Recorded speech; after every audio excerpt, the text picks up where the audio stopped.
Well, happy Tuesday, everybody. I thought I'd give you a quick Hurricane Ian update before I head into campus today. You can see Ian here on the infrared satellite imagery. So what you're looking at is this is the island of Cuba. You see the eye of Hurricane Ian basically overnight last night crossed the entire island and is about to reemerge into the Gulf of Mexico. Ian is currently a Category 3 hurricane. The winds inside this are sustained at around 125 miles per hour. So really big storm system. As it emerges into the Gulf temperatures here and conditions are pretty favorable for it to at least maintain Category 3 status. It could even increase to Category 4 later today. And you can see the Florida Peninsula here, which is kind of in the direct kind of path of this thing.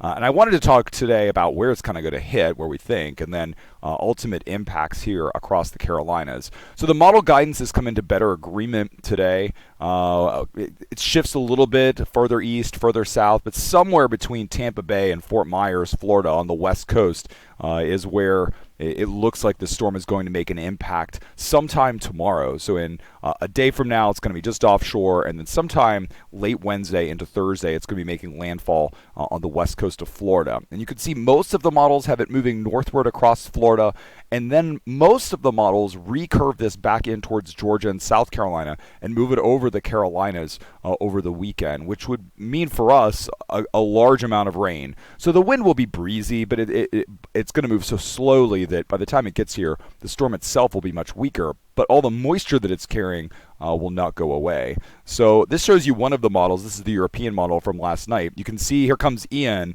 and again, here's Tampa Bay right here. You see it basically has it moving in right near the Tampa area, and this could produce tons of storm surge, huge amounts of rainfall. Much of Florida is going to see a foot of rain, really high surge, and all of that. And it's going to creep slowly across the peninsula through like Orlando and then move northward. And you can see our area. Here's the Charlotte area. Here's the Wilmington area. There's Columbia. You see this kind of band of rain overspreading the area. The farther east you are, so if you're towards Myrtle, towards Wilmington, you're going to see rainfall starting somewhere overnight Thursday before Friday morning. If you live in the Charlotte area, it's going to start rolling in sometime Friday morning, Friday midday. And then once we're in the rain, you see these bands of heavy rain are just going to rotate around this thing. And the low itself is actually going to move westward back into Georgia. And so it's just going to keep bringing all this Atlantic moisture. It's going to funnel it our direction for several hours through much of Friday afternoon, Friday overnight, Saturday night. And many of these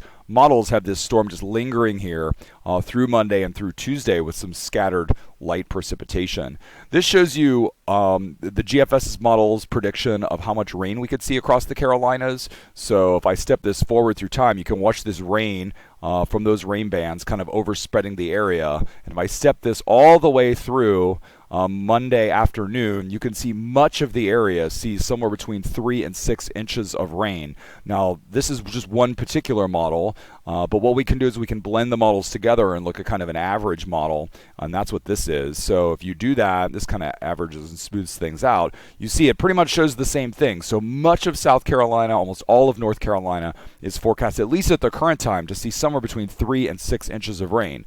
The good thing is that it has been very dry around here lately, so the ground can actually absorb a lot of water, as long as it doesn't come in a huge amount all at once. And this does look like it's going to be over a several day period. So I would just say just watch and take the next couple of days to see where this is exactly going to track. So there will be some minor differences to the storm system. And it really depends, where does it make landfall? How quickly does it move northward? How far back west does it move? And you can see with some of these tracks that there's still quite a bit of spread. So this will determine who gets the biggest amounts of rainfall here.